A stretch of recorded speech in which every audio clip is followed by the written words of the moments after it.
ओम पठामि संस्कृतं नित्यं वदामि संस्कृतं सदा ध्यायामि संस्कृतं सम्यक् वंदे संस्कृतमातरम्. विसर्ग संधीतील शेवटच्या दोन संध्या सोप्या पण सारख्या येणाऱ्या. त्यातल्या पहिल्या संधीचं नाव आहे लोपवन.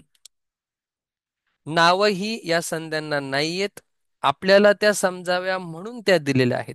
संधीचं नाव आहे लोपवन. लोप होणं म्हणजे काय? विसर्ग गायब होणं.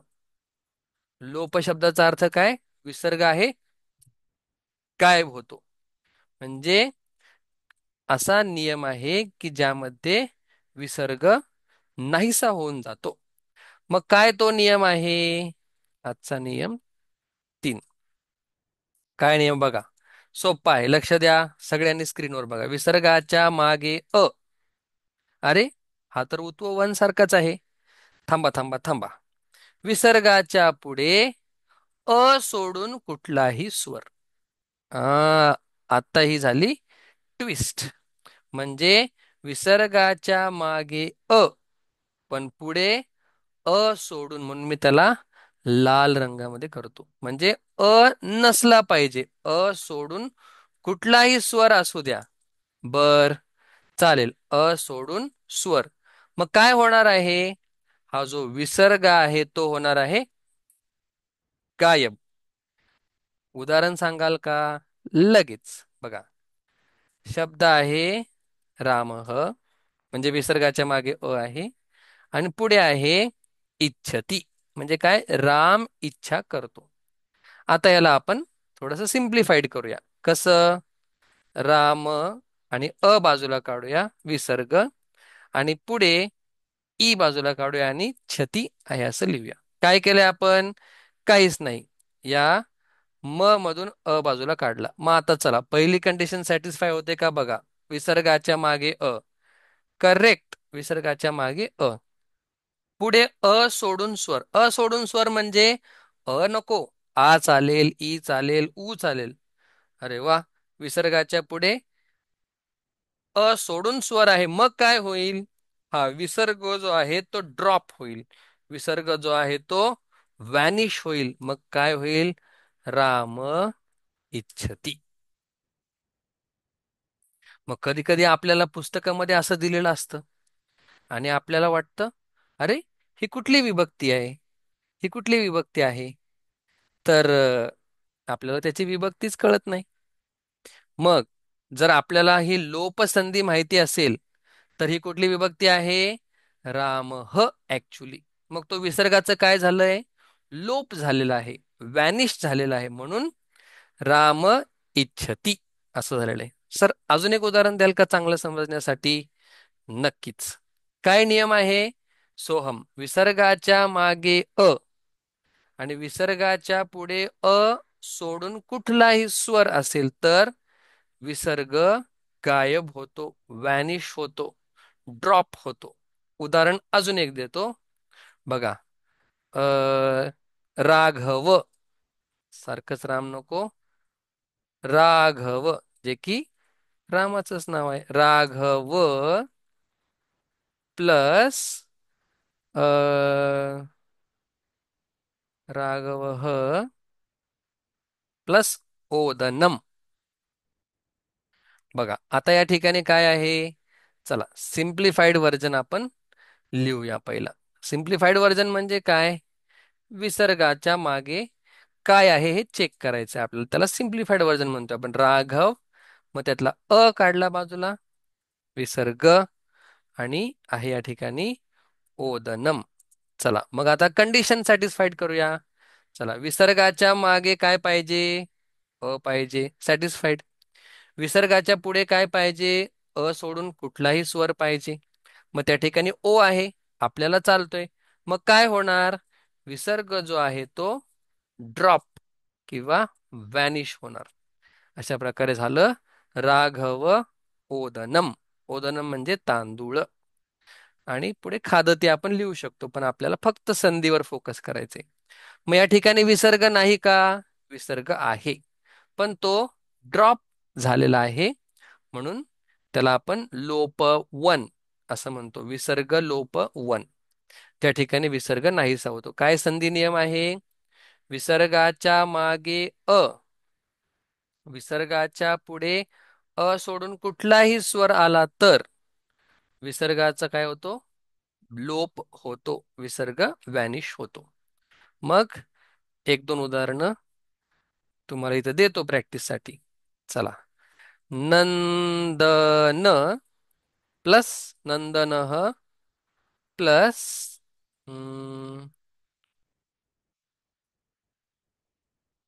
नंदन प्लस उदयती उपविशती. उपविशती म्हणजे बसणे. नंदन काय करतो? खाली बसतो. आता ह्या तुम्हाला स्वतः सोडवायचं आहे. किती सोपं आहे बघा. पाठीमागे काय आहे, पुढे काय आहे, एवढंच तुम्हाला काळजी घ्यायची. अजून एक उदाहरण देतो. सुवनः. सुवनः हम्म, सुवनः प्लस एवम. बघा, नंदनः विसर्गाच्या मागे आहे, पुढे सोडून स्वर आहे. विसर्गाच्या मागे आहे, पुढे सोडून स्वर आहे.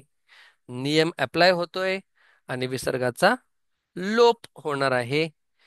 आत्ता सोपं आहे लक्षात घ्यायला, कारण की आत्ताच आपण नियम शिकलोय आणि आत्ताच त्याची उदाहरणं बघतोय. पण ज्यावेळी उत्व वन, उत्व टू, रत्व, सत्व, शत्व, शत्व हे सगळे एकत्र येतात, त्यावेळी आपल्याला कळत नाही. म्हणून थोडा थोडा थोडा थोडा अभ्यास करायचा आहे. नियम मात्र आपल्याला लक्षात ठेवायचे. कोणाला काही डाऊट आहे या संधीमध्ये? विचारा.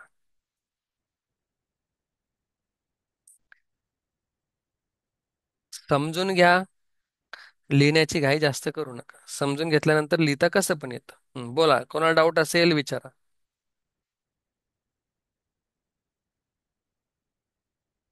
हम्म, हम्म, हम्म, हम्म, हम्म. याचं उत्तर काय असेल? नंदन उपविशती, नंदन उपविशती, विसर्गाचा लोप होईल. सुवनः एवम, विसर्गाचा लोप होईल. लोप लोप म्हणजे काय? हा आता संस्कृत शब्द आहे. लोप म्हणजे व्हॅनिश, तो दिसणार नाही, अशा प्रकारे. चला, तुम्हाला हे कळालेलं आहे असं समजून शेवटची संधी, मग विसर्ग संध्या सगळ्या आपल्या संपल्या. मग आता शेवटची संधी आहे लोप दोन. इंग्लिशमध्ये लोप टू असं आपण म्हणतो. ठीक आहे. काय नियम आहे आजचा? नियम क्रमांक 4. खूप सोपा. नियम क्रमांक 4, लोप टू. मग आता लोप टू मध्ये काय होणार? विसर्ग पुन्हा गायब होणार. मॅजिक गायब होणार. बघा, आता लोप टू नियम सांगतो. लक्ष द्या. आपला सगळा क्लास फक्त ऐकण्यावरती. तुम्ही किती चांगलं ऐकताय, त्याच्यानंतर तुम्हाला लिहायची सुद्धा गरज नाही, तुम्ही जर चांगलं ऐकलं तर. चला, विसर्गाच्या मागे आ आणि विसर्गाच्या पुढे कोणताही स्वर. बघा किती सोपा आहे. कोणताही स्वर किंवा स्वर लिहितो मी फक्त. विसर्गाच्या मागे आ, विसर्गाच्या पुढे स्वर किंवा मृदू व्यंजन. मृदू व्यंजन. मृदू व्यंजन. विसर्गाच्या मागे काय पाहिजे? आ पाहिजे. विसर्गाच्या पुढे काय? कुठलाही स्वर असू द्या, असू द्या, आ असू द्या, डझंट मॅटर. आणि विसर्गाच्या पुढे कुठलंही मृदू व्यंजन जरी असलं तरी विसर्ग काय होणार आहे? गायब, व्हॅनिश होणार आहे. सर उदाहरण द्या. उदाहरण बघा. सीता प्लस आगच्छन्ति म्हणजे सीता येतात. मग आता या ठिकाणी सिम्प्लिफाय करूया आपण याला. कसं करणार? विसर्गाच्या मागे काय बघा आता. विसर्गाच्या मागे जर आपण त ला बाजूला काढलं तर आ आहे. आणि विसर्गाच्या पुढे आगच्छती. आता बघा कंडिशन. फर्स्ट कंडिशन काय आहे? विसर्गाच्या मागे आ पाहिजे. चला, विसर्गाच्या मागे येते आ आहे. आणि विसर्गाच्या पुढे स्वर असेल. चला, स्वर आहे. पहिली कंडिशन सॅटिस्फाईड झाली. मग काय होणार? विसर्ग होणार व्हॅनिश. सीता आ या ठिकाणी न पाहिजे कारण की प्लुरल आहे. सीता आगच्छन्ति. सीता आगच्छन्ति. मग विसर्ग काय झाला? गायब झाला. का झाला? पाठीमागे आ आणि पुढे स्वर असल्यामुळे.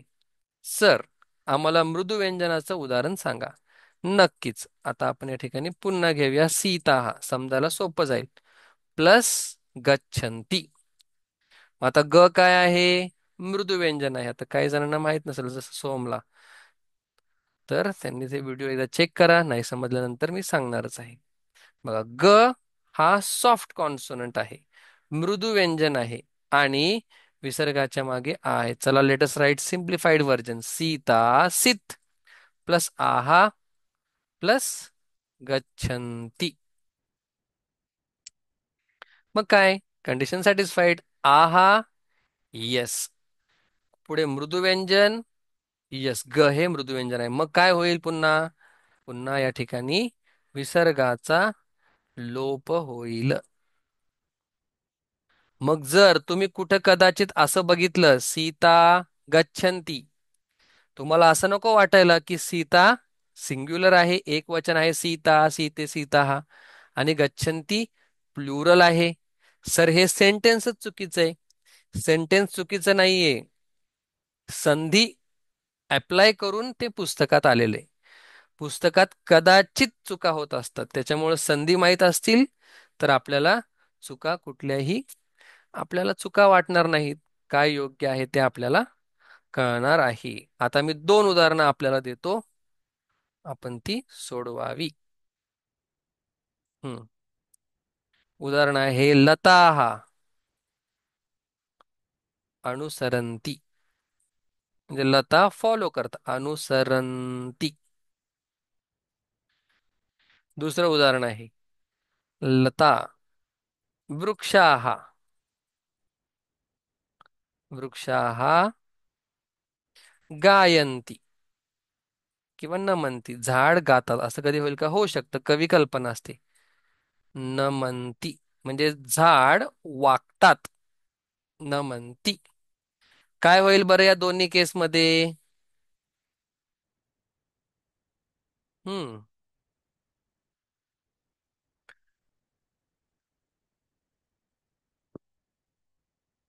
बोला, या दोन्ही केसमध्ये काय होईल?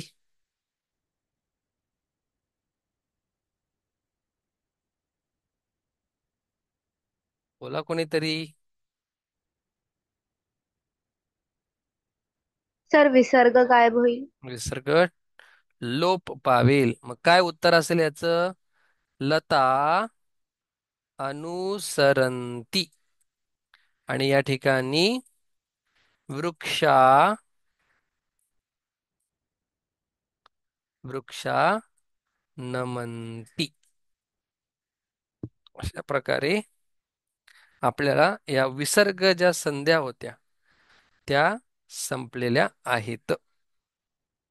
मग आता एकदा मी सगळ्या मिक्स देतो, 10 उदाहरणं तेवढे तुम्हाला सोडवायचे आहेत. नेक्स्ट क्लासमध्ये येताना 10 उदाहरणं देणार आहे, पण मग तुम्ही ते व्यवस्थित लिहायचे. सुरुवातीपासून देणार आहे. मिक्स असणार, मिसलिनियस. चला. हम्म.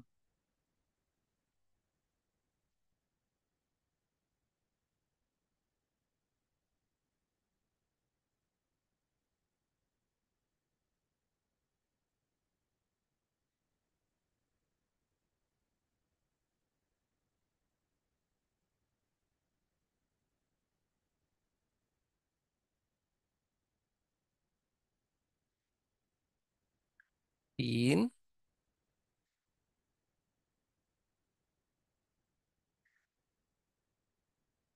चला पटापट सोडवायचे. ज्यांना खूप अवघड वाटतंय त्यांनी लिहून घ्या फक्त उदाहरण.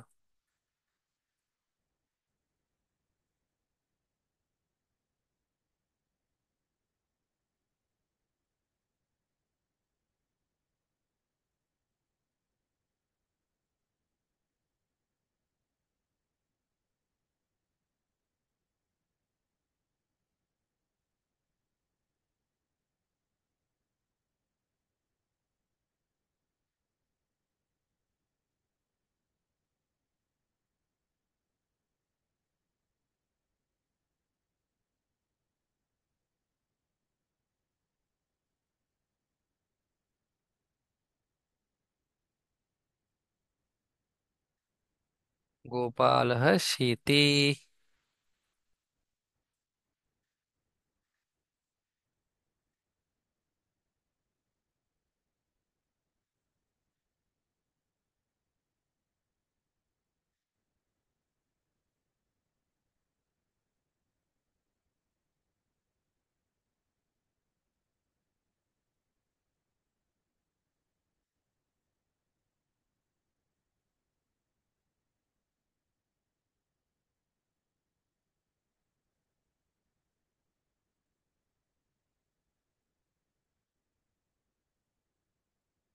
या पटापट घ्या.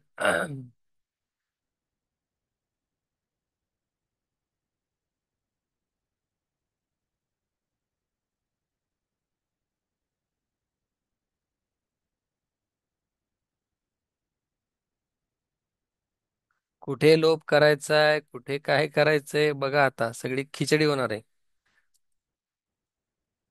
शांत बसून सोडवा. काही गडबडीत काही होणार नाही, शांत बसून सोडवा. नियम रिवाइज करून सोडवा, नियम बघून सोडवा.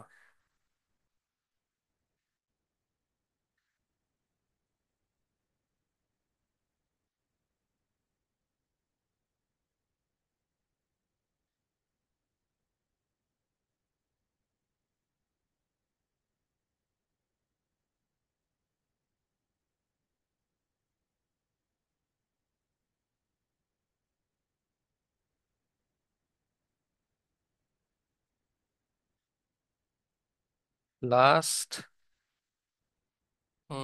जागा नाही, थांबा. हम्म, जागाच जागा आहे.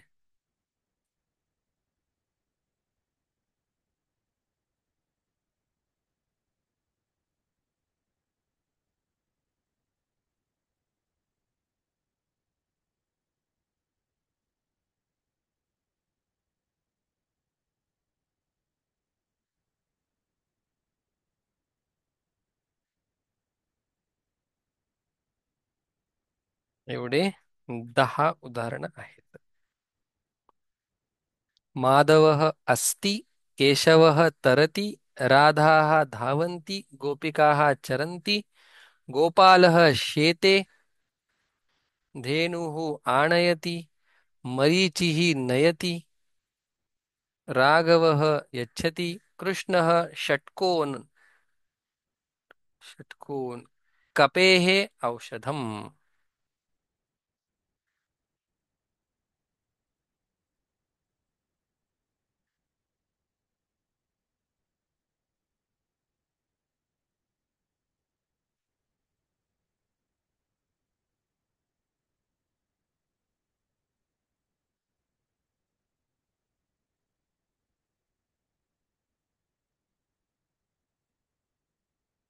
चालेल, या ठिकाणी आपण थांबतोय.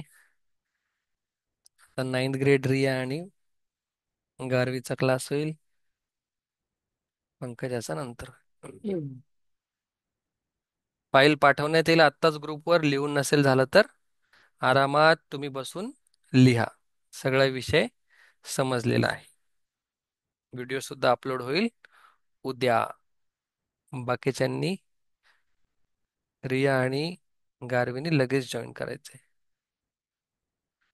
हा, याच्यापैकी कुठलं उदाहरण समजलेलं नाहीये? सगळे आपण संध्या शिकलेलो, जेवढे आपण शिकलोय उत्ववन, उत्वटु, सत्व, शत्व, शत्व, रत्व, लोपवन, लोपटू अशा 8 संज्ञा मिळून हे 10 उदाहरणं तुमच्या पुढे प्रस्तुत केलेले आहेत.